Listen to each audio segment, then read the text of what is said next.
Communication, marketing, recrutement. Vos besoins ont des solutions vidéo avec Décideur TV, le studio. Bonjour à tous et bienvenue dans notre duplex bourse du mercredi 5 mars 2014. On se connecte comme d'habitude avec la salle des marchés de Bourse Direct et notre expert Romain Dobry. Bonjour Romain. Bonjour Nicolas. Alors la bourse de Paris reste sur ses gardes ce matin. Les investisseurs sont encore prudents face à la situation en Ukraine. Par ailleurs, plusieurs statistiques ont été publiées. Pouvez-vous nous en dire un peu plus ? Oui, tout à fait. Alors, effectivement, les choses se sont largement détendues suite aux déclarations de Poutine hier et le marché a très très fortement rebondi. On a quasiment effacé les gains les pertes de lundi. Et pour l'instant, on est effectivement toujours un peu attentiste. On perd 0,2-0,3% sur l'indice CAC 40 aux alentours de 390. Voilà. Donc, décrispation générale, même si le problème persiste. Il faudra quand même en savoir un peu plus. Par ailleurs, les marchés américains, eux, qui avaient bien résisté, ont carrément fait des records hier soir, puisque l'indice Standard & Poor's termine au-delà des 1850. Et voilà, on attend surtout jeudi la réunion de la BCE qui va décanter un peu les choses. Et vous le disiez, pas mal de chiffres en zone euro ce matin, puisque les directeurs d'achat des services de la zone euro ont été publiés en progression ce matin, plus qu'attendu, donc en février à 52,6. Après 51,60. En France, c'est un peu moins bien puisque pour le quatrième mois consécutif, on baisse et on est toujours en zone de contraction à 47,2, donc sous les 50. Voilà. Et puis il y a le PIB de la zone euro qui a été publié ce matin pour le quatrième trimestre, deuxième estimation qui est conforme à plus 0,3%. Donc les statistiques sont plutôt correctes pour l'instant, mais effectivement pas mal d'attentes. Alors, dans ce contexte, quels sont les supports et résistances à surveiller aujourd'hui ? Alors, on aura un biais légèrement négatif sous les 4353. Pour l'instant, on est bien au-dessus. Mais la tendance restera positive jusqu'à 4265. Donc, on est quand même, pour l'instant, loin de la zone de danger. Si on devait maintenir ces points hauts, eh bien, on pourrait atteindre rapidement 4412 points. Et puis, la zone 420, 428. Serait la résistance suivante et puis derrière on pourrait espérer atteindre 4445.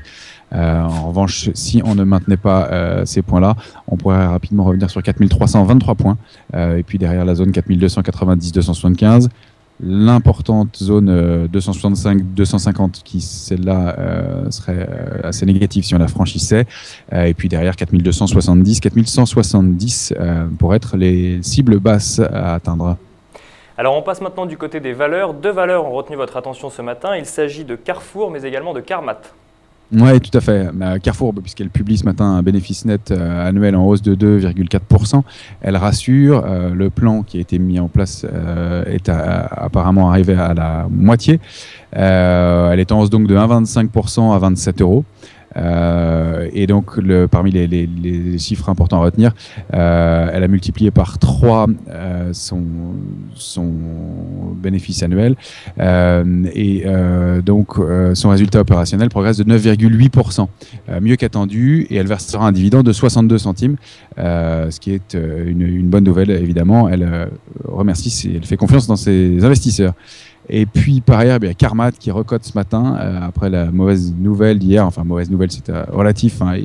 Il s'agit d'un décès, le décès d'un des premiers patients greffés. Alors évidemment, l'évolution sur le cours de bourse est toujours significatif, mais c'est à prendre un peu avec du recul puisque ce sont des patients qui sont quand même assez âgés et dans des situations médicales un peu délicates. Donc voilà. Ceci dit, elle perd 7% ce matin pour l'instant après une journée de suspension. Alors on se tourne maintenant vers Wall Street qui a clôturé en hausse hier soir. Les investisseurs ont salué les propos jugés apaisants de Vladimir Poutine. Par ailleurs, plusieurs statistiques sont attendues aujourd'hui outre-Atlantique. À quoi peut-on s'attendre à l'ouverture cet après-midi ? Pour l'instant, un marché effectivement en attente, puisque les futurs américains sont quasiment à zéro, quasiment flat pour l'instant.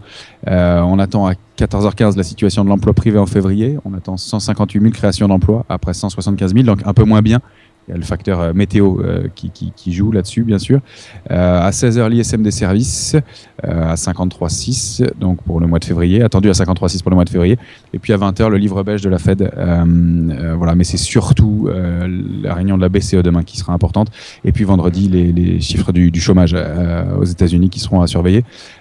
Pour ce qui est de la BCE, bien, il s'agira des prévisions économiques de la zone euro qui seront annoncées par Mario Draghi. Et là, ça a évidemment une incidence importante. Voilà pour ce qui est des prévisions et de ce qui est à suivre pour les 3 prochains jours. Romain, merci beaucoup pour toutes ces précisions. On se retrouve demain pour un nouveau duplex. En attendant, très bonne séance à tous et à demain. Merci beaucoup Nicolas, bonne journée, bonne séance, au revoir.